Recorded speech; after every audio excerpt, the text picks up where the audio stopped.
What exactly is the Labor Relations Act?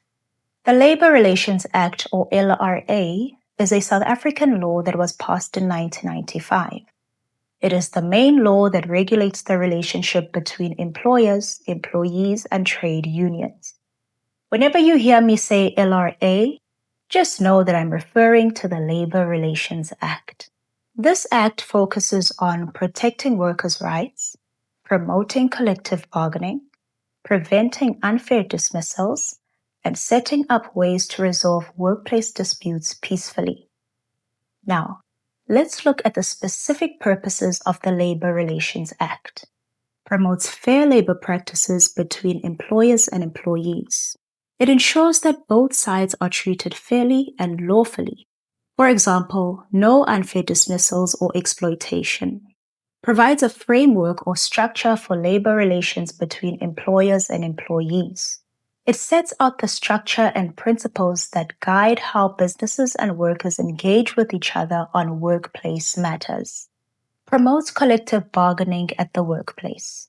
Collective bargaining is when employees, through their trade unions, negotiate as a group with their employer on workplace issues such as wages, working hours, benefits, and working conditions. The employer can also be represented by an employer organization during this process. There are also bodies called bargaining councils, which are registered by trade unions together with employer organizations under the Department of Employment and Labor. These councils facilitate formal collective bargaining within a specific sector. Promotes simple procedures for the registration of trade unions and employer organizations.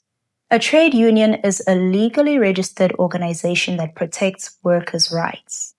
The workers who belong to it are known as members. Unions can negotiate with employers on matters such as wages, working conditions, and fair treatment.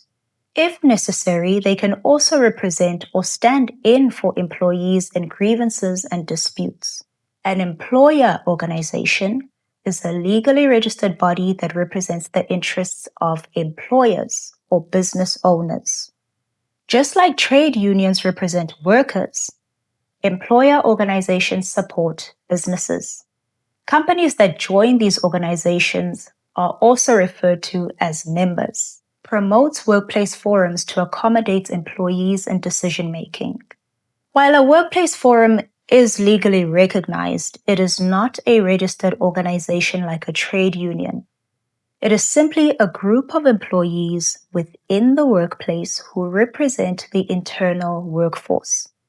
Its relationship with unions is that it must be initiated by the trade union that holds the majority of the members in that workplace.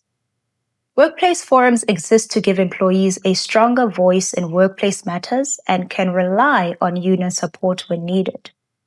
They are similar to RCL and SRC bodies in schools and universities where elected representatives speak on behalf of the larger group. Without the LRA, there would be no legal structure for workplace forums to exist or operate. Establishes the Commission for Conciliation, Mediation, and Arbitration for Dispute Resolutions. This means that the CCMA exists because the LRA says so. As it is stated in Section 112 of the LRA, the Commission for Conciliation, Mediation, and Arbitration is hereby established as a juristic person. Being a juristic person means it has its own legal identity, separate from the government or any other organization, and it can sign contracts and carry out legal duties in its own name. Establishes labor courts and labor appeal courts. Again, these courts exist because the LRA says they do. Without it, they would have no legal foundation. The LRA gives them exclusive authority to deal with specific labor-related matters such as unfair dismissals, strikes, lockouts, and collective bargaining disputes. They are the primary courts for enforcing labor law in South Africa. Clarifies the transfer of employment contracts between existing and new employers.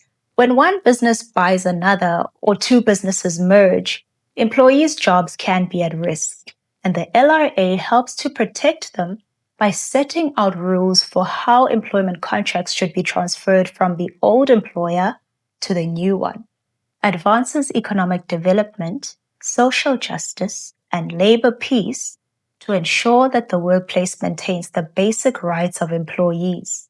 Overall, the Labor Relations Act supports fair workplaces where conflicts are handled properly and workers' rights are protected, which in turn contributes to a stronger economy. So when you think of the Labor Relations Act, think of things like collective bargaining, trade unions, strikes, the CCMA, and labor courts all working together to support a healthy relationship between employers and employees. Thank you for watching. This is B.Studies, and I am Ms. Shabalala. See you in the next video.